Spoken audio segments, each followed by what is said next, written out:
कुठली शाळा? कुठली शाळा?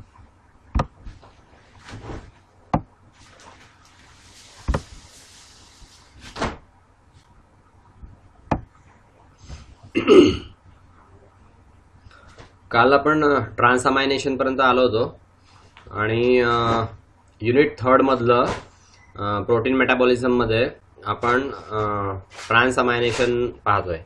ओके, तर त्याची काल डेफिनेशन सांगितली होती, मी परत एकदा रिपीट करतो. ट्रान्सअमायनेशन म्हणजे काय, तर अमिनो ॲसिड ग्रुपचं ट्रान्सफर होतं. ओके, अमिनो ॲसिड पासून तर कीटो ॲसिड पर्यंत त्याचं ट्रान्सफर होतं, ज्याला म्हणतात ट्रान्सअमायनेशन. ह्या प्रोसेसमध्ये अमिनो ॲसिडच्या पेयरचं आणि कीटो ॲसिडच्या पेयरचं इंटरकन्व्हर्शन होतं. ही प्रोसेस जी आहे ही ट्रान्सअमायनेजेस या कॅटलिस्टने कॅरीड आउट होते. ओके, रिसेंटली या ट्रान्सअमायनेजला अमिनो ट्रान्सफरेजेस असं म्हणतात. सो ही ट्रान्सअमायनेशनची जी प्रोसेस आहे याच्यामध्ये अमिनो ॲसिड आणि कीटो ॲसिडच्या पेयरचं इंटरकन्व्हर्शन असतं आणि याच्यामध्ये कॅटलिस्ट ट्रान्सअमायनेजेस असतात किंवा अमिनो ट्रान्सफरेजेस असतात. ओके, आता ट्रान्सअमायनेशनचे सॅलियंट फीचर काय आहेत, त्याच्यामध्ये काय काय होतं, तर ते आपण पॉईंट वाईज पाहूया. पहिला पॉईंट आहे की म्हणजे सॅलियंट फीचर आहे हे ट्रान्सअमायनेशनचे सॅलियंट फीचर आहेत.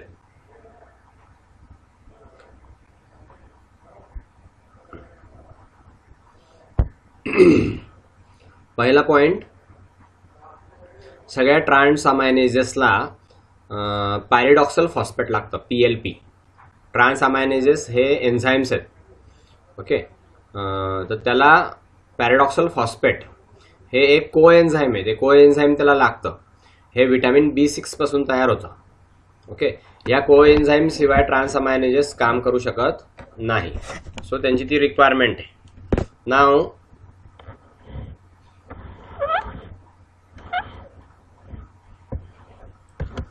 दुसरं पॉइंट, स्पेसिफिक ट्रान्सअमायनेजेस जे आहेत हे ईच पेअरमध्ये असतात, अमिनो आणि कीटो ॲसिड्समध्ये. ओके, पण ओनली 2 म्हणजे फक्त 2 याचं नाव आहे अस्पार्टेट ट्रान्सअमायनेज आणि ॲलेनाइन ट्रान्सअमायनेज. याच्यामध्ये हे दोघं जे आहेत हे ट्रान्सअमायनेशनमध्ये खूप सिग्निफिकंट असं कॉन्ट्रीब्युशन करतात. ओके, म्हणजे त्यांचं फार चांगलं कॉन्ट्रीब्युशन असतं याच्यामध्ये. स्पेसिफिक ट्रान्सअमायनेजेस जे आहेत ते ह्या ट्रान्सअमायनेशनच्या प्रोसेसमध्ये हे दोन म्हणजे अस्पार्टेट ट्रान्सअमायनेज आणि ॲलेनाइन ट्रान्सअमायनेज हे दोघं जास्त, यांचं दोघांचा जास्त महत्त्वाचा रोल आहे ट्रान्सअमायनेशनमध्ये. नाव थर्ड पॉइंट, याच्यामध्ये फ्री NH3 नसतो. ओके, म्हणजे फ्री NH3 याच्यामध्ये निघत नाही, अमोनिया वायू निघत नाही. फक्त अमिनो ॲसिडचं ग्रुप जे त्याचं ट्रान्सफर होतं आणि ही ट्रान्सअमायनेशनची प्रोसेस रिव्हर्सिबल आहे. नेक्स्ट पॉईंटमध्ये हा मुद्दा दिलेला आहे. ट्रान्सअमायनेशनची प्रोसेस जी आहे ही रिव्हर्सिबल आहे. नाव ट्रान्सअमायनेशन फार इम्पॉर्टंट आहे. कशासाठी, तर अमायनो ॲसिडचं रिडिस्ट्रीब्युशनसाठी, नंतर नॉन इसेन्शियल अमिनो ॲसिडच्या प्रोडक्शनसाठी. ओके, जशी रिक्वायरमेंट असते त्या रिक्वायरप्रमाणे नॉन इसेन्शियल अमिनो ॲसिडच्या प्रोडक्शनसाठी सुद्धा ही प्रोसेस फार उपयुक्त आहे. ओके, ह्या नॉन इसेन्शियल अमिनो ॲसिडची रिक्वायरमेंट सेलला असते आणि म्हणून ही ट्रान्सअमायनेशनची फार इम्पॉर्टंट प्रोसेस आहे. ओके, अमिनो ॲसिड ग्रुपचं रिडिस्ट्रीब्युशन होतं याच्यामध्ये आणि नॉन इसेन्शियल अमिनो ॲसिड्स सेलच्या रिक्वायरमेंटसाठी तयार केले जातात. याच्यामध्ये कॅटाबॉलिझम म्हणजे डिग्रेडेशन आणि ॲनाबॉलिझम म्हणजे सिंथेसिस अमिनो ॲसिडचं दोन्ही कामं होतात. ओके, ट्रान्सअमायनेशनच्या प्रोसेसमध्ये कॅटाबॉलिझम म्हणजे डिग्रेडेशन, अमिनो ॲसिडचं डिग्रेडेशन होतं आणि अमिनो ॲसिडचं सिंथेसिस पण होतं. दोघंही गोष्टी याच्यामध्ये होतात. कॅटाबॉलिझम म्हणजे डिग्रेडेशन आहे, अमिनो ॲसिडचं डिग्रेडेशन म्हणजे कॅटाबॉलिझम, आणि ॲनाबॉलिझम म्हणजे अमिनो ॲसिडचं सिंथेसिस. ओके, सो अशा दोन्ही गोष्टी याच्यामध्ये होतात. नाव ट्रान्सअमायनेशन जे त्याच्यामुळे एक्सेस अमिनो ॲसिड जे आहेत हे एनर्जी जनरेशनकडे डायव्हर्ट होतात. म्हणजे अमिनो ॲसिड जर जास्त असतील आपल्या शरीरामध्ये तर त्याच्यापासून एनर्जी जनरेट करण्यासाठी ते आपल्या शरीरामध्ये उपयोगात आणले जातात, ते वाया जात नाही. तर हे ट्रान्सअमायनेशनमुळे होतं. नाव अमिनो ॲसिड्स जे याच्यामध्ये ट्रान्सअमायनेशन होतं आणि याच्यामध्ये नायट्रोजन कॉन्सन्ट्रेट होतं. ग्लुटामेटमध्ये नायट्रोजन हा कॉन्सन्ट्रेट होतो. ग्लुटामेट जे हे एक असा अमिनो ॲसिड आहे याच्यामध्ये ऑक्सिडेटिव्ह डिॲमायनेशन होतं आणि खूप मोठ्या प्रमाणावरती होतं आणि याच्यामध्ये फ्री NH3 निघतो. युरिया सिंथेसिससाठी फ्री NH3 याच्यातून निघतो. सो हे फार म्हणजे ऑक्सिडेटिव्ह डिॲमायनेशन याच्यामध्ये होतं आणि सिग्निफिकंट एक्सटेंटमध्ये होतं. अमोनिया लिबरेट होतो आणि त्यापासून युरिया बनतो. ओके, नाव सगळे अमिनो ॲसिड जे आहेत म्हणजे कोणते, लायसिन, थ्रिओनिन, प्रोलिन आणि हायड्रॉक्सीप्रोलिन हे प्रेसिपिटेट होतात ट्रान्सअमायनेशनमध्ये. ओके, नाव त्यांचा PPT बनतो. PPT प्रेसिपिटेट म्हणजे PPT म्हणजे तो वॉटर सोल्युबल नसतो, तो असा वेगळा त्याचा पॉईंट निघतो, वेगळे त्याची पावडर फॉर्ममध्ये किंवा क्रिस्टल फॉर्ममध्ये ते निघतात. सो ट्रान्सअमायनेशन जे फक्त लायसिन, थ्रिओनिन, प्रोलिन आणि हायड्रॉक्सीप्रोलिन जर सोडलं तर ट्रान्सअमायनेशनमध्ये बाकीचे सगळे अमिनो ॲसिड प्रेसिपिटेट होतात म्हणजे तयार होतात. नववा पॉईंट, ट्रान्सअमायनेशन हे फक्त अल्फा अमायनो ग्रुपमध्ये होतं असं नाही. डेल्टा अमिनो ग्रुपमध्ये ऑर्निथिनच्या ते पण ट्रान्सअमायनेशन, त्याच्यामध्ये पण ट्रान्सअमायनेशन होतं. ओके, फक्त अल्फा अमायनो ग्रुपमध्ये ट्रान्सअमायनेशन होतं असं नाही. ओके,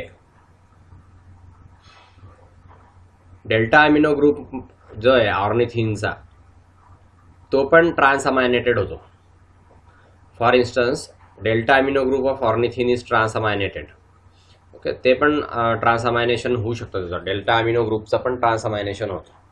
ओके, नाव सीरम ट्रान्सअमायनेशन, सीरम ट्रान्सअमायनेजेस हे जे हार्मोन्स आहेत, सॉरी एन्झाईम्स आहेत, हे डायग्नोस्टिक आणि प्रो डायग्नोस्टिक पर्पजसाठी फार उपयुक्त आहे. डायग्नोस्टिक म्हणजे काय, तर कुठल्या पण रोगाचं निदान करणे. ओके, सो कोणत्या पण रोगाचं निदान करण्यासाठी ह्या सीरम ट्रान्सअमायनेजेसचा उपयोग होतो. ओके, आणि प्रो डायग्नोस्टिक म्हणजे निदान करण्याच्या आधी सुद्धा काही गोष्टी ज्या पाहिल्या जातात तर याच्यामध्ये या सीरम ट्रान्सअमायनेजेसचा उपयोग होतो. सीरम ट्रान्सअमायनेजेस म्हणजे काय, तर हे सीरम ब्लडमध्ये असतं, ब्लडच्या लिक्विड पार्टला सीरम म्हणतात. त्या सीरममध्ये जे ट्रान्सअमायनेजेस असतात ते सीरम ट्रान्सअमायनेजेस. ओके, तर हे डायग्नोस्टिक आणि प्रो डायग्नोस्टिक पर्पजसाठी फार इम्पॉर्टंट आहे. म्हणजे याच्याने रोगाचं निदान फार महत्त्वाच्या स्टेपवरती जाऊ शकतं. प्रो डायग्नोस्टिक पर्पजसाठी सुद्धा याचा उपयोग होतो. नाव ट्रान्सअमायनेशन कसं होतं, म्हणजे ट्रान्सअमायनेशनचं मेकॅनिझम काय आहे ते आता या पुढच्या प्रोसेसमध्ये दिलेलं आहे.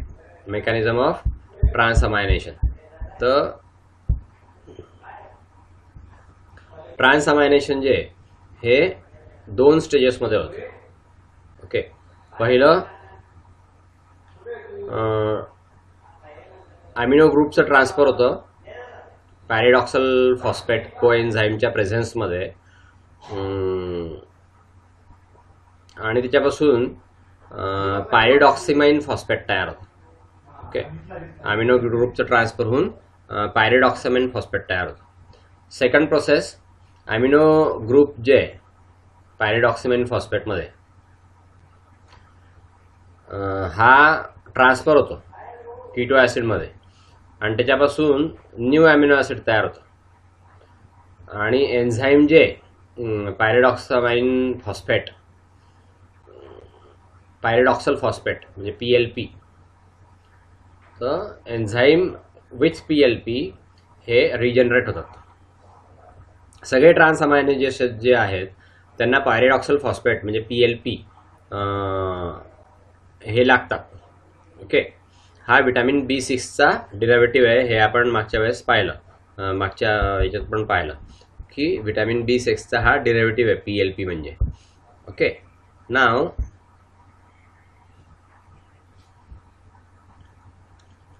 अल्डिहाइड ग्रुप जो आहे PLPचा हा सिग्मा अमिनो ग्रुप लायसिन रेसिड्यूच्या सिग्मा अमिनो ग्रुपला लिंक्ड असतो. ओके, तिथे जी एक ॲक्टिव्ह साईट आहे, एन्झाईमची ॲक्टिव्ह साईट आहे, त्याच्यामध्ये स्टिफ बेस असतो म्हणजे आयमाइन लिंकेज असते त्याच्यामध्ये. ओके, तिथे ॲमिनो ॲसिड सबस्ट्रेट जे ते येतं एन्झाईमच्या कॉन्टॅक्टमध्ये आणि तिथे लायसिन आणि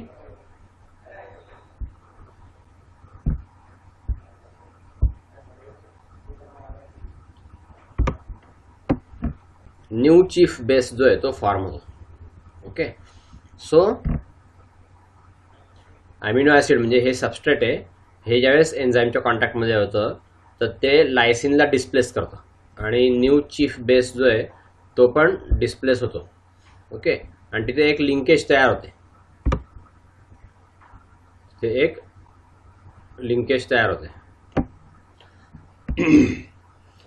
तर अमिनो ॲसिड म्हणजे PLP आणि amino acid PLP chief base हे टाईटली बाइंड असतात एन्झाईममध्ये बाय नॉन कोव्हॅलंट फोर्सेसने बाइंड असतात. हे याच्यामध्ये स्नेल असतं, नंतर ब्रुस्टीन आहे, याच्यामध्ये पिंग पॉंग किंवा बाय मेकॅनिझम असतं, याच्यामध्ये इंटरमिजिएटची सिरीज असते पूर्णपणे, त्यात अल्डामाइन्स आणि केटीमाइन्स हे ट्रान्सअमायनेशनच्या रिॲक्शनमध्ये भाग घेतात. ओके, नाव ही झाली ट्रान्सअमायनेशनची प्रोसेस. तर ट्रान्सअमायनेशनच्या प्रोसेस नंतर आपल्याला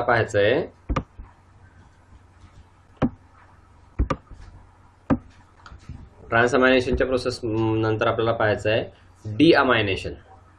ओके, डीअमायनेशन कसं होतं तर अमिनो ग्रुपचं रिमूव्हल होतं, अमिनो ॲसिडपासून अमिनो ग्रुप काढला जातो. तर तो कसा निघतो तर अमोनियाच्या फॉर्ममध्ये होतो, NH3च्या फॉर्ममध्ये तो निघतो. ओके, NH3 निघाल्यामुळे तो अमिनो ॲसिडमधून अमिनो ग्रुप निघाला, रिमूव्ह झाला, म्हणून त्याला डीअमायनेशन असं म्हटलेलं आहे. Okay, so the removal of amino group from amino acids as NH3 is deamination. ही डीअमायनेशनची व्याख्या दिलेली आहे, डेफिनेशन. ओके, अमिनो ॲसिडमधून अमिनो ग्रुप काढून टाकण्याच्या प्रोसेसला तो अमिनो ग्रुप अमोनियाच्या फॉर्ममध्ये असतो. तर अमोनियाच्या फॉर्ममध्ये अमिनो ग्रुपला काढून टाकण्याच्या प्रोसेसला डीअमायनेशन असं म्हणतात. हे जे ट्रान्सअमायनेशन आहे याच्यामध्ये फक्त शफलिंग होतं, अमिनो ॲसिडच्या ग्रुपचं शफलिंग होतं, अमिनो ॲसिडचं ग्रुपचं शफलिंग होतं. पण दुसऱ्या बाजूला डीअमायनेशन जे असतं त्याच्यामध्ये अमोनिया लिबरेट होतो आणि मग त्याच्यापासून युरियाचं सिंथेसिस होतं. ओके, युरिया तयार केला जातो. युरिया हा नायट्रोजनपासून बनतो. युरिया ॲक्च्युअली एका खताचं नाव आहे आणि त्या खतामध्ये अमोनिया असतो. ओके, तो युरिया आपल्या युरिनमध्ये पण असतो, म्हणजे ॲनिमलच्या युरिनमध्ये पण युरिया असतो. युरियामध्ये नायट्रोजन असल्यामुळे तो झाडांना म्हणजे पिकांना NPK पैकी N पुरवतो युरिया. पण तो युरिया म्हणजे आपल्या बॉडीचा एक्सक्रेटरी वेस्ट आहे, म्हणजे आपल्या बॉडीला त्याचं अनावश्यक आहे, आपल्या बॉडीला तो युरिया अनावश्यक असतो म्हणून तो आपल्या बॉडीच्या बाहेर टाकला जातो युरिनच्या फॉर्ममध्ये. ओके, सो याच्यामध्ये डीअमायनेशनमध्ये जे अमोनिया लिबरेट होतो त्याच्यापासून युरियाचं सिंथेसिस होतं आणि सायमल्टेनियसली कार्बन स्केलेटन जे अमिनो ॲसिडचं हे कन्व्हर्ट होऊन कीटो ॲसिड्स तयार होतात. ओके. आणि डिअमायनेशन जे ते पण एक तर ऑक्सिडेटिव्ह किंवा नॉन ऑक्सिडेटिव्हच्या फॉर्ममध्ये होतात. ओके. डिअमायनेशन हे एक तर ऑक्सिडेटिव्ह डिअमायनेशन होतं किंवा नॉन ऑक्सिडेटिव्ह डिअमायनेशन होतं. सो यापैकी कोणतं पण ते असू शकतं. नाव ट्रान्सअमायनेशन आणि डिअमायनेशन हे सेपरेटली डिस्कस केले आपण. पण आपल्या बॉडीमध्ये ते सायमल्टेनियसली होतात. म्हणजे एकाच वेळेस ट्रान्सअमायनेशन होतं आणि डिअमायनेशन पण होतं. ओके. सायमल्टेनियस प्रोसेस आहे आपल्या बॉडीमध्ये. याच्यामध्ये ग्लुटामेट जे हा सेंट्रल मॉलिक्यूल आहे. ग्लुटामेट याला काम करतो, याच्यामध्ये जास्त मोठ्या प्रमाणावर काम करतो. ह्या रिझनसाठी काही बायोकेमिस्ट जे आहेत ते ट्रान्स डिअमिनेशन अशी टर्म यूज करतात, कारण ती एकच प्रोसेस आहे, सायमल्टेनियसली होत असते. म्हणून मग ट्रान्स अमायनेशन आणि डिअमायनेशन एकत्र करून ट्रान्स डिअमायनेशन अशी काही सायंटिस्ट जे आहेत ते काही सायंटिस्ट अशी टर्म वापरतात, ट्रान्स डिअमायनेशन. याच्यामुळे ट्रान्स अमायनेशन आणि डिअमायनेशन या दोघंही रिॲक्शन डिस्क्राईब होतात. ओके. तर याच्यामध्ये ग्लुटामेटचं इन्व्हॉल्वमेंट खूप मोठ्या प्रमाणामध्ये असतं. आता आपण पाहू ऑक्सिडेटिव्ह डिअमायनेशन. डिअमायनेशनच्या दोन प्रोसेस आपण पाहिल्या, ऑक्सिडेटिव्ह डिअमायनेशन आणि नॉन ऑक्सिडेटिव्ह डिअमायनेशन. त्यापैकी पहिलं जे ऑक्सिडेटिव्ह डिअमायनेशन ते पहिल्यांदा पाहूया.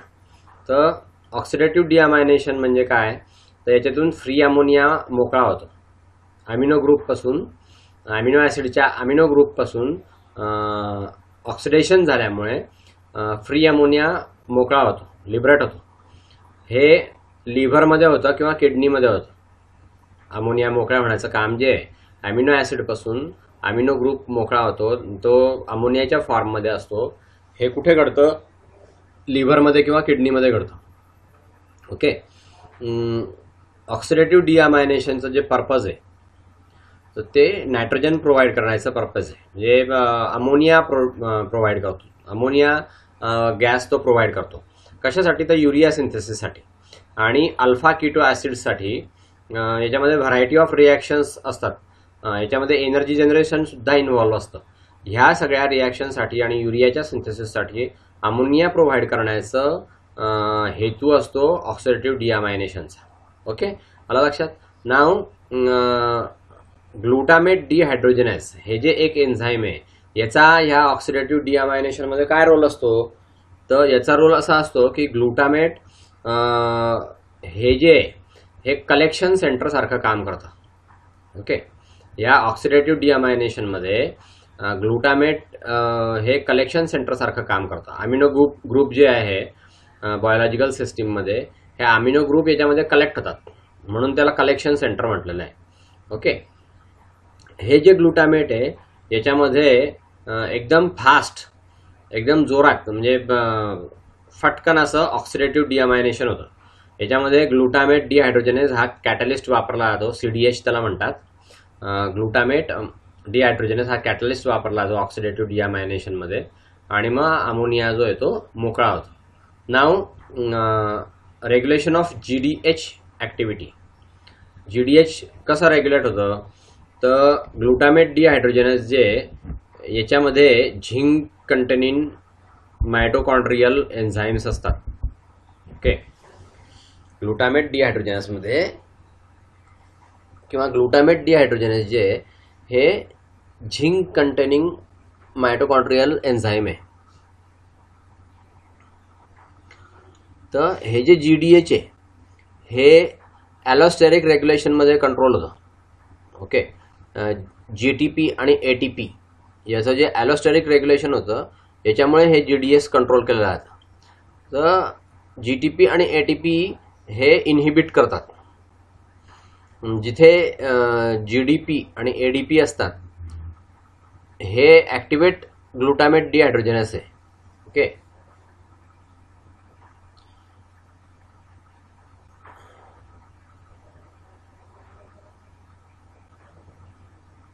ओके, GTP आणि ATP हे ग्लुटामेट डिहायड्रोजनेजला इनहिबिट करतात आणि GDP आणि ADP हे ग्लुटामेट डिहायड्रोजनेजला ॲक्टिवेट करतात, असा या वाक्याचा अर्थ आहे. ओके, नाऊ स्टेरॉइड आणि थायरॉइड हार्मोन्स जे हे GDH ला इनहिबिट करतात. ठीक आहे. सो एन्झाईमचं इनहिबिशन पण होऊ शकतं आणि ॲक्टिवेशन पण होऊ शकतं. एन्झाईमची ॲक्टिव्हिटी फार स्पेसिफिक असते, त्याला आपल्याला इनहिबिट पण करता येतं, म्हणजे त्याची ॲक्टिव्हिटी थांबवता पण येते आणि त्याची थांबलेली ॲक्टिव्हिटी चालू पण करता येते. थांबलेली ॲक्टिव्हिटी चालू करण्याला आपण ॲक्टिवेशन म्हणतो आणि चालू ॲक्टिव्हिटी बंद करण्याला इनहिबिशन म्हणतो. Okay, now oxidative deamination. Amino acid oxidases कडून ऑक्सिडेटिव्ह डिअमायनेशन कसं होतं ते आता पाहू आपण. तर याच्यामध्ये L अमिनो ॲसिड असतं, L अमिनो ॲसिड ऑक्सिडाइज आणि D अमिनो ॲसिड ऑक्सिडाइज हे फ्लॅवोप्रोटीन्स आहे. ओके, याच्यामध्ये FMN आणि FAD हे याच्यामध्ये असतात. ओके, दोघं म्हणजे L अमिनो ॲसिड ऑक्सिडाइजमध्ये FMN असतं आणि D अमिनो ॲसिड ऑक्सिडाइजमध्ये FAD असतं. ओके, रेस्पेक्टिव्हली. याचा करस्पॉन्डिंग अमिनो ॲसिडवरती याची ॲक्टिव्हिटी असते L आणि Dच्या याच्यामध्ये. ओके, आणि मग त्याच्यापासून अल्फा कीटो ॲसिड्स आणि नायट्रोजन आणि अमोनिया तयार होतो आणि मग त्याच्यापासून अल्फा कीटो ॲसिड्स आणि अमोनिया तयार होतो त्याच्यापासून. ओके, ही जी रिॲक्शन आहे, ऑक्सिजन रिड्यूस होतो याच्यामध्ये आणि त्याच्यापासून H2O2 बनतो. ओके, ऑक्सिजन रिड्यूस होतो आणि H2O2 म्हणजे हायड्रोजन पेरॉक्साईड तयार होतं आणि मग हे हायड्रोजन पेरॉक्साईड डिकम्पोज होतं कॅटालेज नावाच्या एन्झाईममुळे. हे हायड्रोजन पेरॉक्साईड नंतर मग ते डिग्रेडेशन होतं त्याचं. नाव L अमिनो ॲसिड. तर हे L अमिनो ॲसिड ऑक्सिडेजेस याच्या फॉर्ममध्ये अल्फा कीटो ॲसिड आणि NH3 तयार करतं. ओके, याच्यामध्ये FMN2 पासून FMN बनतं आणि H2O2 हाफ O2 पासून H2O2 बनतो. याच्यामध्ये कॅटालाइज जे आहे त्याच्यापासून H2O लिबरेट होतो. सो हे झालं oxidative deamination of amino acid.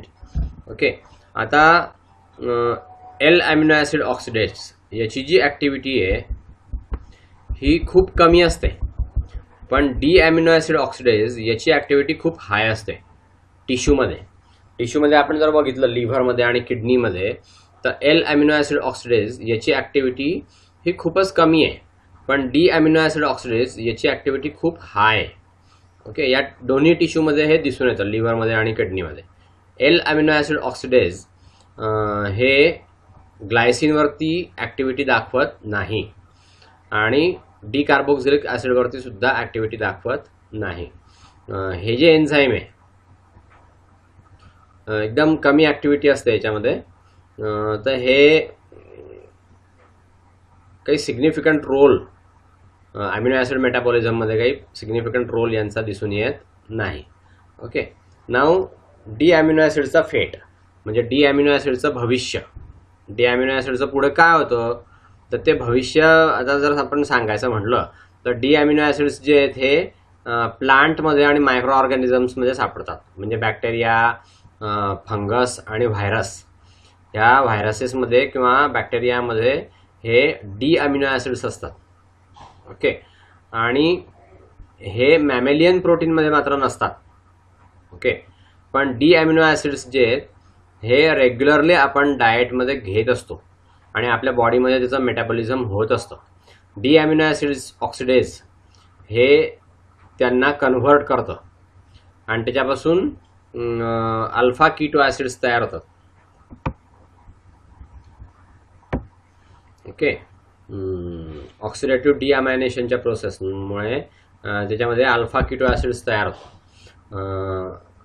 Alpha keto acids अशा रीतीने जे तयार झालेले असतात याच्यामध्ये ट्रान्स अमायनेशन होतं आणि त्याचं कन्व्हर्शन होऊन एल अमिनो ॲसिड्स मुक्त होतात आणि हे वेगवेगळ्या मेटाबॉलिझममध्ये पार्टिसिपेट करतात.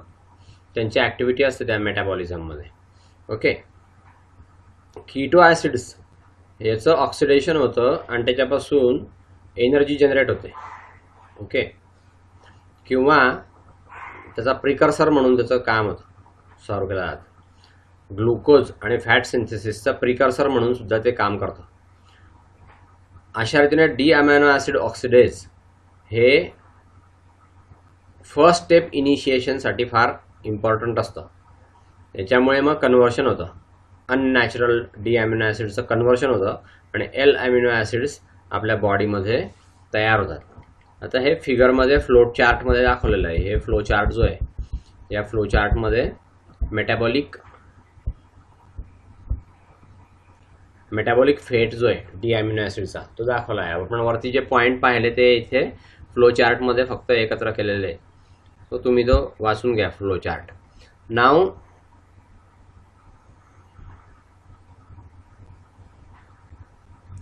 Non oxidative डिअमायनेशन. आतापर्यंत आपण ऑक्सिडेटिव्ह डिअमायनेशन पाहिलं. आता नॉन ऑक्सिडेटिव्ह डिअमायनेशन.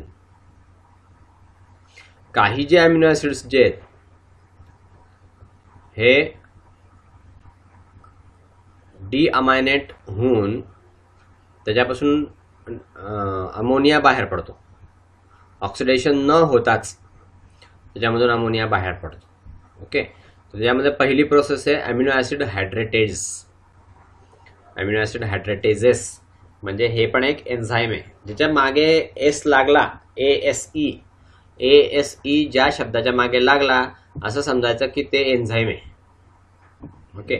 सगळ्यात शेवटचा अक्षर जे शेवटचे 3 अक्षर जे आहे ते ASE असे असतात. मग हायड्रेटेजेस, कॅटालेसेस, नंतर पेप्टोनेजेस, नंतर ट्रिपॅनोसोमासेस, असे सगळे जे ASE प्रत्यय शेवटी लागलेला आहे ते सगळे एन्झाईम्स असतात. सिरीन, थ्रिओनिन आणि होमोसिरीन हे हायड्रॉक्सी अमिनो ॲसिड्स आहेत. ओके. याच्यामध्ये नॉन ऑक्सिडेटिव्ह डिअमायनेशन होतं. याच्यामध्ये कॅटालिसिस जो आहे तो PLP असतो. ओके. PLP डिपेंडंट हायड्रेसेस किंवा डिहायड्रेटेज. ओके. हे एन्झाईम्स त्याच्यामध्ये कॅटलिस्ट म्हणून काम करतात. आता रिॲक्शनमध्ये दाखवलं आहे बघा. सिरीन, थ्रिओनिन, होमोसिरीन. सिरीन, थ्रिओनिन, होमोसिरीन याच्यापासून अल्फा कीटो ॲसिड्स तयार होतात. तर याच्यामध्ये प्रोसेसमध्ये डिहायड्रेटेज असतं आणि त्याच्यापासून अमोनिया जो आहे तो मोकळा होतो. नाव बी amino acid डायसल्फ हायड्रेसेस. Okay. He be process आहे. तर याच्यामध्ये सल्फर अमिनो ॲसिड्स जे आहेत, फॉर एक्झाम्पल सिस्टीन, नंतर होमेसिस्टीन, याच्यामध्ये डिअमायनेशन होतं. तर याच्यामध्ये डायसल्फ हायड्रेशन होतं आणि त्यापासून कीटो ॲसिड्स जे आहेत ते बाहेर पडतात. सिस्टीनपासून पायरुवेट तयार होतं. याच्यामध्ये डिसल्फ हायड्रेजेस असतात आणि त्यापासून NH3 आणि H2S तयार होतो. H2S हा गॅस आहे आणि अमोनिया पण गॅस आहे. हे 2 गॅस तयार होतात सिस्टीन आणि पायरुवेटच्या, सिस्टीनपासून पायरुवेटच्या तयार करण्याच्या प्रोसेसमध्ये. हे 2 गॅस NH3 आणि H2S हे लिबरेट होतात. नाव सी प्रोसेस. सी प्रोसेस कोणती आहे? डिअमायनेशन ऑफ हिस्टिडीन. हिस्टिडीनचं डिअमायनेशन कसं होतं? हे जे एन्झाईम हिस्टिडीन आहे हे हिस्टिडीनवरती ॲक्ट होतं आणि त्यापासून NH3 मोकळा होतो. ओके. नॉन ऑक्सिडेटिव्ह डिअमायनेशन प्रोसेस जी आहे, ह्या नॉन ऑक्सिडेटिव्ह डिअमायनेशन प्रोसेसमध्ये हा अमोनिया बाहेर पडतो. त्याच्या रिॲक्शनमध्ये दाखवलं आहे पहा. हिस्टिडीन याच्यामध्ये कॅटॅलिसिस कोणता आहे? हिस्टिडेजेस किंवा हिस्टिडेज. ह्या हिस्टिडेज कॅटॅलिस्टमुळे हिस्टिडीनचं रूपांतर युरोकॅनेटमध्ये होतं. युरोकॅनेट. आणि याच्यामध्ये अमोनिया लिबरेट होतो, मुक्त होतो, अमोनिया तयार होतो याच्यामध्ये. नाव ह्या अमोनियाचं मेटाबॉलिझम कसं होतं ते आता दिलेलं आहे इथे. ओके, अमोनिया हा कॉन्स्टंटली बाहेर पडत असतो या मेटाबॉलिझममध्ये. ॲमिनो ॲसिडचं जे मेटाबॉलिझम चालू असतं तर याच्यामध्ये अमोनिया हा कॉन्स्टंटली बाहेर पडत असतो. ओके,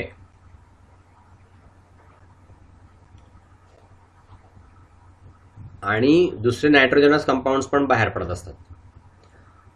जी फिजिओलॉजिकल पीएच असते याच्यामध्ये अमोनिया हा अमोनियम फॉर्ममध्ये असतो, NH4+ आयनच्या फॉर्ममध्ये असतो. तर मेटाबॉलिझम ऑफ अमोनियामध्ये पहिली प्रोसेस आहे फॉर्मेशन ऑफ अमोनिया. अमोनियाचं फॉर्मेशन कसं होतं ते याच्यामध्ये दाखवलेलं आहे. अमोनिया फॉर्मेशनमध्ये ॲमिनो ॲसिड्सपासून हा अमोनिया तयार होतो. ट्रान्सअमायनेशन आणि डिअमायनेशन ह्या प्रोसेसमध्ये अमोनिया तयार होतो. अमिनो ॲसिडपासून अमोनिया तयार होतो. कोणत्या प्रोसेसने तयार होतो? ट्रान्सअमायनेशन आणि डिअमायनेशन. बायोजेनिक अमाइन्स जे आहेत किंवा अमिनो ग्रुप जे आहेत, प्युरिनचे अमिनो ग्रुप आणि पिरॅमिडिन्स.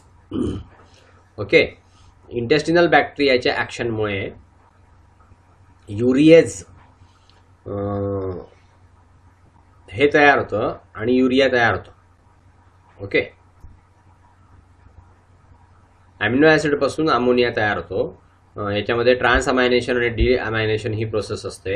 याच्यामध्ये बायोजेनिक अमाइन्स, अमिनो ग्रुप्स, प्युरिनचे अमिनो ग्रुप्स आणि पिरॅमिडिन्स आणि इंटेस्टिनल बॅक्टेरियाच्या ॲक्टिव्हिटीमुळे ही प्रोसेस जी आहे ती घडून येते. युरिएज असतं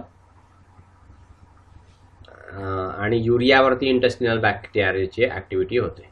नाव second process, transport and storage of NH3. म्हणजे अमोनिया गॅस जो आहे याचा ट्रान्सपोर्ट कसा होतो आणि अमोनिया गॅस स्टोअर कसा करून ठेवला जातो.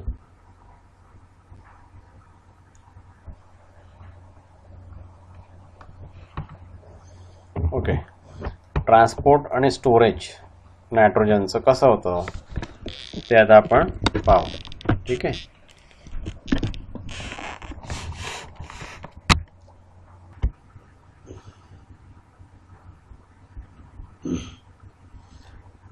अमोनियाचं रेग्युलर ओके आणि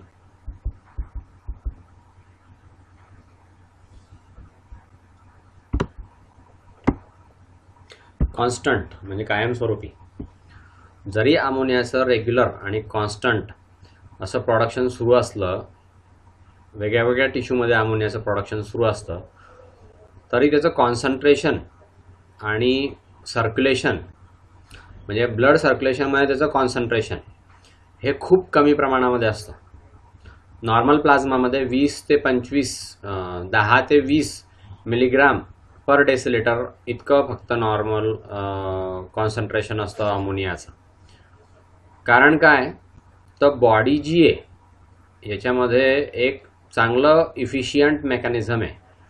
त्या मेकॅनिझमने हा अमोनिया जो आहे तो ट्रान्सपोर्ट करून घेऊन गेला जातो. या अमोनियाचा ट्रान्सपोर्ट होतं आणि त्याचं इमिडिएट युटिलायझेशन होऊन जातं. युरिया सिंथेसिससाठी त्याचा वापर केला जातो त्या अमोनियाचा. मग हा जो अमोनियाचा ट्रान्सपोर्टर आहे वेगवेगळ्या टिश्यूंमध्ये आणि लिव्हरमध्ये, तर हे ग्लुटामाइन किंवा ॲलेनाइन याच्या फॉर्ममध्ये तो ट्रान्सपोर्ट होत असतो. फ्री अमोनियाच्या फॉर्ममध्ये ते ट्रान्सपोर्ट होत नाही. हे जे ॲलेनाइन आहे हे NH3 ट्रान्सपोर्टसाठी फार उपयुक्त असतं. मसलपासून तर लिव्हरपर्यंत अमोनियाच्या ट्रान्सपोर्टसाठी ॲलेनाइन हे खूप इम्पॉर्टंट असतं. ओके, आणि ग्लुकोज ॲलेनाइन सायकलमध्ये हा ट्रान्सपोर्ट जो आहे तो घडून येतो.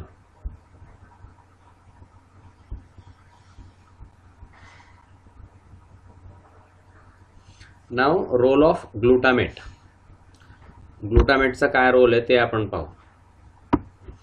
ओके, ग्लुटामाइन हे स्टोअर हाऊस आहे, अमोनियाचं स्टोअर हाऊस आहे ग्लुटामाइन. हे हायेस्ट कॉन्सन्ट्रेशनमध्ये याच्यामध्ये असतो 8 मिलीग्रॅम पर डेसिलिटर. अडल्टमध्ये 8 मिलीग्रॅम पर डेसिलिटर एवढं हायेस्ट कॉन्सन्ट्रेशन त्याच्यामध्ये NH3चं असतं. अमिनो ॲसिड्स ज्यावेळेस ब्लडमध्ये जास्त होतात तर ग्लुटामाइन जे हे फ्रीली डिफ्युजेबल असतं, टिश्यूमध्ये डिफ्यूज होऊ शकतं ते, त्यामुळे इझिली त्याचा ट्रान्सपोर्ट होऊ शकतो. ग्लुटामाइन जे हे डिअमायनेशन होतं, त्याचं हायड्रोलिसिस होतं आणि अमोनिया मुक्त होतो. ग्लुटामिनेज नावाच्या एन्झाईमने ही प्रोसेस जी आहे ती घडवून आणली जाते. एन्झाईम मोस्टली किडनीमध्ये आणि इंटेस्टिनल सेलमध्ये सापडतं, ग्लुटामिनेज. ओके, त्यामुळे ग्लुटामाइनचं डिअमिनेशन होतं हायड्रोलिसिसच्या प्रोसेसने आणि अमोनिया मुक्त होतो. नाव अमोनियाचे फंक्शन्स, म्हणजे अमोनिया काय काम करतो ते. ओके, तर अमोनिया हे वेस्ट प्रॉडक्ट नाही आहे, फक्त नायट्रोजन मेटाबॉलिझमचं वेस्ट प्रॉडक्ट नाही आहे अमोनिया. तर डायरेक्टली किंवा ग्लुटामाइनच्या फॉर्ममध्ये मेनी कंपाऊंड्सचं सिंथेसिस बॉडीमध्ये या अमोनियामुळे होतं. याच्यामध्ये नॉन इसेन्शियल अमिनो ॲसिड्स आहे, प्युरिन्स आहे, पिरॅमिडिन्स आहे, अमिनो शुगर्स आहे, अस्पर्जिन आहे, हे या अमोनियामुळे तयार होतात. अमोनियम आयन्स तयार होतात, NH4+, हे अमोनियम आयन्स पण तयार असतात. हे आयन्स तयार झाल्यामुळे हे आयन्स एकदम इम्पॉर्टंट आहे. ॲसिड बेस बॅलन्स बॉडीमध्ये मेंटेन राहण्यासाठी NH4+- एकदम इम्पॉर्टंट आहे. तर हे अमोनियम आयनसुद्धा ह्या अमोनियापासून तयार होतात. तर अशा रीतीने आपल्या बॉडीमध्ये ह्या अमोनियाचे फंक्शन्स एकदम इम्पॉर्टंट आहे. नाव जो उरलेला अमोनिया असतो त्याचा डिस्पोजल, म्हणजे तो अमोनिया बाहेर कसा फेकला. इव्हॉल्युशनच्या प्रोसेसमध्ये जर आपण बघितलं उत्क्रांती कशी झाली ॲनिमल्सची, तर वेगळे डिफरंट मेकॅनिझम आपल्याला त्या प्राण्यांमध्ये आपण पाहू शकतो की त्या मेकॅनिझममुळे शरीरातला अमोनिया बाहेर फेकला जातो. तर 3 प्रकारचे टाईप्स आहे याच्यामध्ये अमोनिया बाहेर फेकण्याच्या प्रोसेसचे जे ॲनिमलमध्ये आहे. ॲनिमलमध्ये अमोनिया बाहेर फेकण्याची जी प्रोसेस आहे त्या प्रोसेसवरून प्राण्यांचे 3 प्रकार पडलेले आहेत. तर पहिला आहे अमोनियोटेलिक. ओके, अमोनियोटेलिक काही ॲनिमल असतात, काही ॲनिमल्स हे अमोनियोटेलिक ह्या प्रकारचे असतात. हे ॲक्वॅटिक ॲनिमल्स आहे. हे NH3 काय करतात, आजूबाजूच्या पाण्यामध्ये सोडून देतात. नाव काही जे आहे ते युरिकोटेलिक. हे युरिकोटेलिक ॲनिमल काय करतात, अमोनियाचं रूपांतर युरिक ॲसिडमध्ये करतात. मोस्टली अमोनियाचं रूपांतर युरिक ॲसिडमध्ये या ॲनिमलमध्ये होत असतं आणि मध्ये युरिक ॲसिड जे आहे ते बाहेर टाकलं जातं. तर याचं रेप्टाईल्समध्ये आणि बर्ड्समध्ये आपण पाहू शकतो. याचं युरिकोटेलिक ॲनिमल्स आहे. रेप्टाईल्स आणि बर्ड्स हे युरिकोटेलिक ॲनिमल्स आहे. नाव युरिओटेलिक.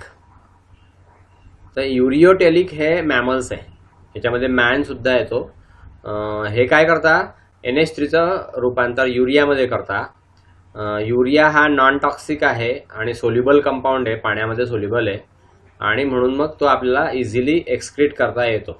आपण किडनीच्या थ्रू आणि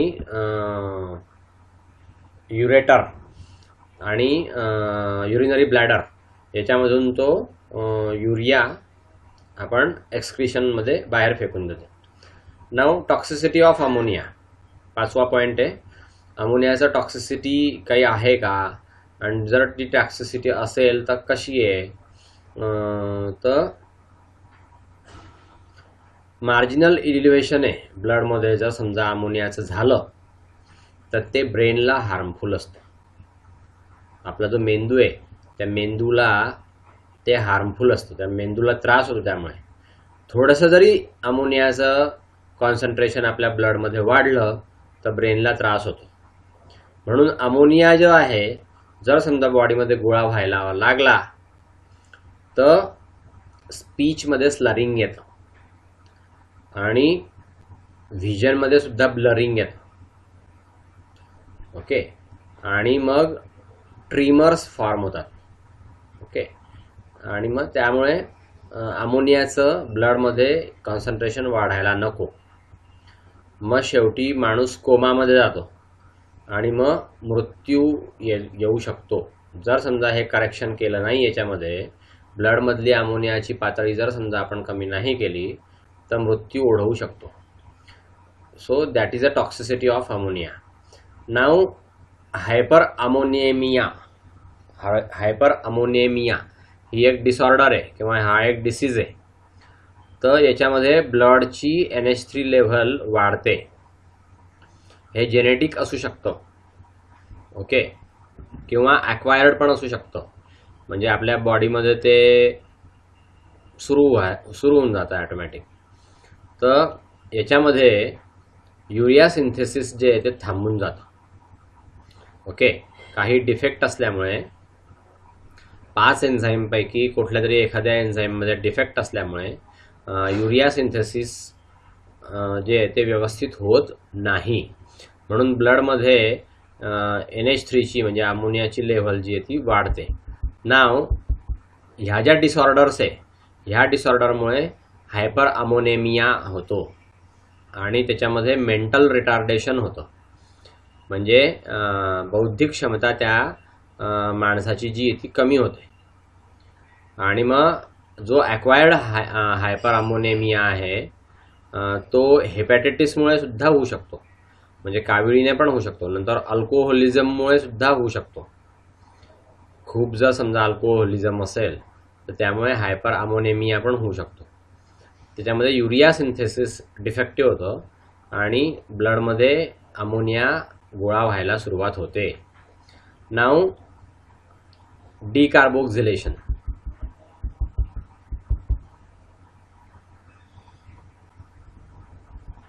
डिकार्बोक्झिलेशन ही पुढची प्रोसेस आहे. तर याच्यामध्ये फॉलोइंग पॉइंट हायलाइट केलेले आहेत. 4 मेन प्रोसेस असतात डिकार्बोक्झिलेशनमध्ये. तर पहिली प्रोसेस आहे टायरामाइन, दुसरी प्रोसेस आहे ट्रिप्टामाइन, तिसरी प्रोसेस आहे हिस्टामाइन आणि चौथी प्रोसेस आहे GABA. याचा फुल फॉर्म आहे गॅमा अमिनो ब्युट्रिक ॲसिड. गॅमा अमिनो ब्युट्रिक ॲसिडचा शॉर्ट फॉर्म GABA केलेला आहे, गाबा. ओके, सो गाबा म्हणजे काय? Gamma amino butyric acid. ह्या 4 प्रोसेस डिकार्बोक्झिलेशनमध्ये आपल्याला दिसतात. आलं लक्षात? पहिली प्रोसेस आहे टायरामाइन. ओके, ही टायरामाइन कशी होते ते आपण पाहू.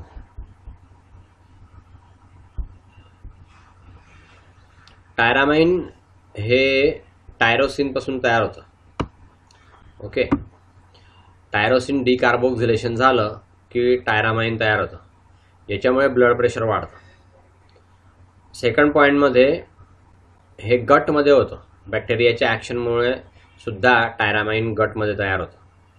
तिसरं रिॲक्शन होते, किडनीमध्ये रिॲक्शन होते आणि त्याच्यामुळे ऑक्सिजन डिफिशियन्सी होते. जर समजा ऑक्सिजन डिफिशियन्सी असेल तर ही रिॲक्शन किडनीमध्ये होते आणि त्यापासून टायरामाइन तयार होतं.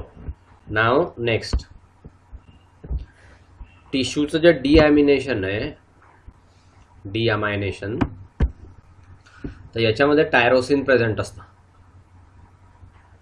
ओके, सफिशियंट ऑक्सिजन जर असेल तर टिश्यू डिअमायनेशन करून टायरोसिन बनवतात. ओके, नाव सेकंड ट्रिप्टामाइन. ट्रिप्टामाइन हे तयार होतं अमिनो ॲसिडपासून. तर ट्रिप्टोफॅन नावाचं जे अमिनो ॲसिड आहे त्या ट्रिप्टोफॅनपासून ट्रिप्टामाइन तयार होतं. ओके, याच्यामध्ये ट्रिप्टोफॅन डिकार्बोक्झिलेस नावाच्या एन्झाईमचं काम असतं. ओके, मॅमेलियन किडनीमध्ये हे एन्झाईम असतं, लिव्हरमध्ये असतं आणि गटमध्ये बॅक्टेरियामध्ये असतं. त्यामुळे B6PO4 तयार होतं, कोएन्झाईम. B6PO4 कोएन्झाईमची ॲक्शन होऊन गटमध्ये बॅक्टेरियाद्वारे, लिव्हरमध्ये, किडनीमध्ये हे ट्रिप्टोफॅन डी कार्बोक्झिलेज ह्या एन्झाईमच्या ॲक्टिव्हिटीमुळे ॲमिनो ॲसिड जे ट्रिप्टोफॅन याच्यापासून ट्रिप्टामाइन तयार होतं. ठीक आहे. नाव 5OH ट्रिप्टामाइन डेरिव्हेटिव्ह जो आहे सिरोटोनिनचा, हे एक टिश्यू हार्मोन आहे. त्यामुळे सुद्धा हे ट्रिप्टामाइन तयार होतं. याच्यामुळे सुद्धा ब्लड प्रेशर वाढतो. ओके, तर ही खाली रिॲक्शन दिलेली आहे. नाव हिस्टामाइन.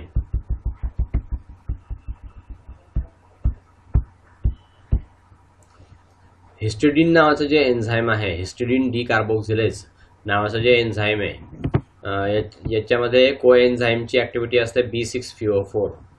तर हे कॅटलिस्टिक ॲक्टिव्हिटी होते आणि हिस्टिडीनचं रूपांतर हिस्टामाइनमध्ये होतं. हे हिस्टिडीनपासून CO2 बाहेर पडला. हिस्टिडीन डी कार्बोक्झिलेज या कॅटलिस्टमुळे हिस्टामाइन तयार झाला. नाव गॅस्ट्रिक म्युकोसाच्या सेलमध्ये सुद्धा हे तयार होतं. हिस्टामिनर्जेनिक न्यूरॉन्स जे असतात सेंट्रल नर्वस सिस्टीमचे, त्यामुळे ही क्रिया घडून येते. ओके, नंतर गटमध्ये सुद्धा हे तयार होतं. बॅक्टेरियल डिकार्बोक्झिलेशन होतं. हिस्टिडीनचं बॅक्टेरियल डिकार्बोक्झिलेशन होतं आणि गटमध्ये सुद्धा हे तयार होतं. नाव बेसोफिल्स पासून सुद्धा खूप मोठ्या प्रमाणावरती हिस्टामाइन मिळतं. ओके, सर्क्युलेटिंग सेल्समध्ये जे बेसोफिल्स असतात, ह्या बेसोफिल्समध्ये हिस्टामाइन खूप मोठ्या प्रमाणावर असतं. हायपोथॅलॅमसमध्ये न्यूरोट्रान्समीटर म्हणून याचा उपयोग होतो. ओके, नंतर ॲनाफायलॅक्टिक आणि इन्फ्लॅमेटरी एजंट हे सुद्धा अँटीजेनच्या रिस्पॉन्समुळे हे काम करतं. ओके, हिस्टामाइन जर रिलीज झाला असेल तर H1 आणि H2 रिसेप्टर जे ते काम करत असतात. इंज्युअर्ड टिश्यूमध्ये सुद्धा हे हिस्टामाइन तयार होतं. मग हिस्टामिन तयार झाल्यामुळे इंज्युअर्ड टिश्यूमध्ये हिस्टामाइन तयार झाल्यामुळे ट्रॉमॅटिक शॉक होऊ शकतो. याची जर समजा लेव्हल वाढली असेल ब्लड प्रेशरमध्ये,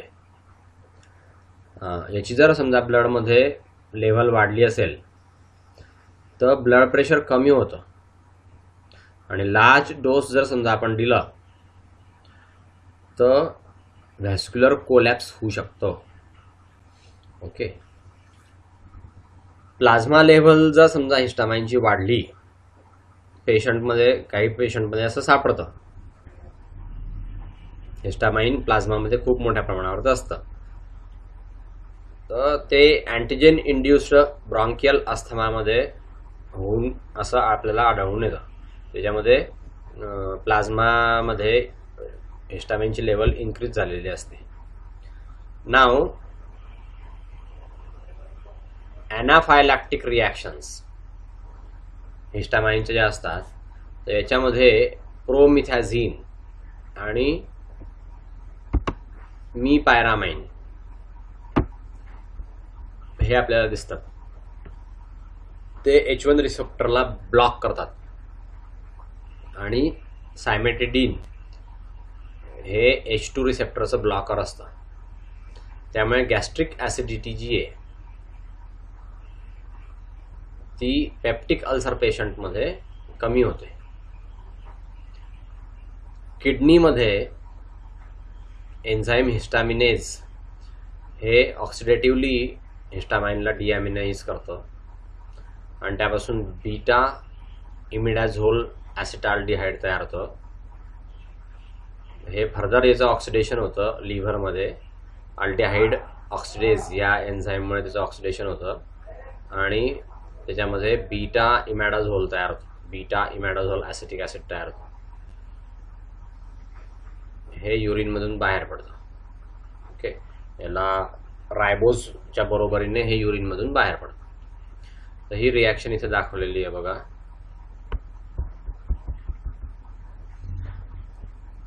नाव तिसरं गाबा म्हणजे गॅमा ॲमिनोब्युट्रिक ॲसिड. गाबा मुख्यत्वे मेनली सेंट्रल नर्वस सिस्टीममध्ये तयार होतं, ग्रे मॅटरमध्ये तयार होतं, ग्लुटामेट पासून तयार होतं ते. ओके, याच्यामध्ये एन्झाईम ग्लुटामेट डिकार्बोक्सिलेज याची ॲक्टिव्हिटी असते आणि त्याच्याबरोबर B6PO4 पण असतं, कोएन्झाईम म्हणून ते काम करतं. नॉर्मल रेग्युलेटर आहे हे, न्यूरोनल ॲक्टिव्हिटीचं रेग्युलेशन आहे, इन्हिबिटर म्हणून सुद्धा ते काम करतं. ओके, नाव हे स्कीमॅटिक कॉम्पेंडियम दाखवलं आहे.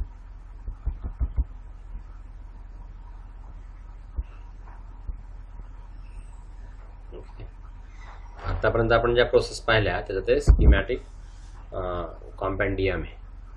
नाव ॲक्झॉन टर्मिनलमध्ये हे रिलीज होतं न्यूरॉनमध्ये, ग्रे मॅटरमध्ये, आणि इन्हिबिटरी न्यूरोट्रान्समिटर म्हणून ते काम करतं. K+ परमिएबिलिटी याच्यामुळे वाढते. सायनॅप्टिक मेम्ब्रेन्समध्ये K+ परमिएबिलिटी वाढते आणि त्यामुळे इन्हिबिटरी ॲक्टिव्हिटी त्याची होते. व्हिटॅमिन पायरिडॉक्सिन म्हणजे व्हिटॅमिन B6 याची जर समजा डिफिशियन्सी असेल तर गाबा होतो. ओके, त्यामुळे न्यूरोनल हायपर एक्सायटेबिलिटी आणि कन्व्हल्शन्स म्हणजे आकडी येणे हे डिसऑर्डर होतात. गाबा हे मेटाबोलाइज होतं आणि त्यापासून सक्सेनिक सेमिअल्डिहाइड तयार होतं. ओके, डिॲमायनेशनच्या प्रोसेसमुळे B6PO4च्या प्रेझेंटमध्ये आणि कोएन्झाईममुळे याची ॲक्टिव्हिटी होते. अमोनिया रिमूव्ह केला जातो ट्रान्सअमायनेटेड प्रोसेसमध्ये आणि अल्फा कीटो ग्लुटारेट तयार होतं आणि जास्त ग्लुटामेट तयार होतं. सो ही आपण प्रोसेस पाहिली डिअमायनेशनची आणि ट्रान्सअमायनेशनची. ओके, गॅबा ही शेवटची तिसरी प्रोसेस आहे. नंतर हिस्टामिन ही पहिली प्रोसेस, तिसरी process. Okay, so next topic आहे आपला युरिया सायकल. हे युरिया सायकल आपण नेक्स्ट लेक्चरला पाहूया. आता हे लेक्चर जे आहे ते इथे थांबवू. ओके, युरिया सायकल आपण नेक्स्ट लेक्चरला पाहूया. नेक्स्ट लेक्चरला प्रॉबेबली आपलं चॅप्टर संपून जाईल. ठीक आहे, सो हे युरिया सायकल आपण नेक्स्ट लेक्चरला पाहूया. आता आपण इथे थांबू. बाय.